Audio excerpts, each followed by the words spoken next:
its wacky jacket, spooky holiday extravaganza. Good morning, welcome back. Well, you may have seen my guests around town, and if you have a spook or poltergeist in your home, you may call them. It's the Southern Indiana Ghostbusters. We have Matt and Steven here, right? Yes. All right, thank you guys so much for coming on this morning. First, tell us a little bit, because I actually saw you guys out. I saw you guys at a farmer's market taking pictures, I believe, one day. Because Yes. you're out and about in the community. Tell us about what made you guys start the Southern Indiana Ghostbusters.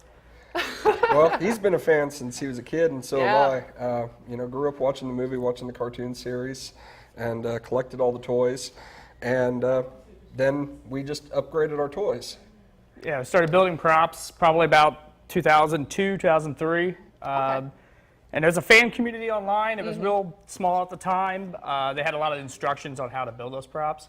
So we started doing it, but then we figured why not make it just like a hobby that would be beneficial to everybody within the community as well. So. Very nice. And what types of stuff do you guys do in the community? We've done fundraisers when we had a 30th anniversary party down at Boogie Nights for a charity group for Highland Baseball League. We did a Race for the Cure. Race for the Cure. Nice. We did a essential tremor walk. My mom has a nerve disorder, so I did a walk for her, and I mean lots of other community outreach as much as we can. Okay. Now, when people see you, the first thing I assume, are you guys real paranormal investigators? Do you guys believe in ghosts and research them? I personally don't believe in ghosts. Oh, that's a heart attack. I do. But we've joined paranormal groups before, like You have?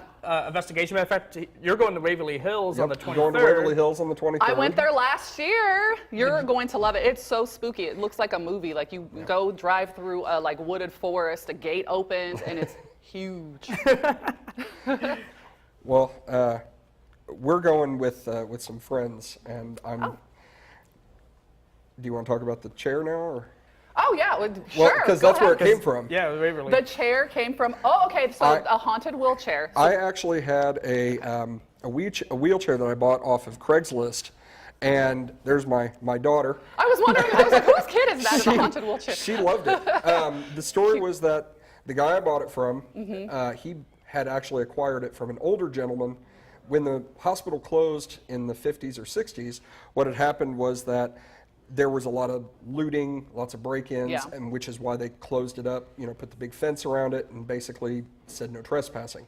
But looting continued, and the story goes is that chair actually came out of the hospital. The guy who sold it to the guy I bought it from Wow. actually took it from the hospital himself, and it had actually had a person die in it. Oh. And so the guy who I bought it from told me that his wife was telling him either get rid of it or I'm going to set it on fire in the front yard. Wow. And it would, whenever he'd roll it into certain rooms of the house, it would immediately burn out every light bulb. Oh my gosh, did that happen to you too? I actually had a couple of weird things happen. I had a lot of floods in my house.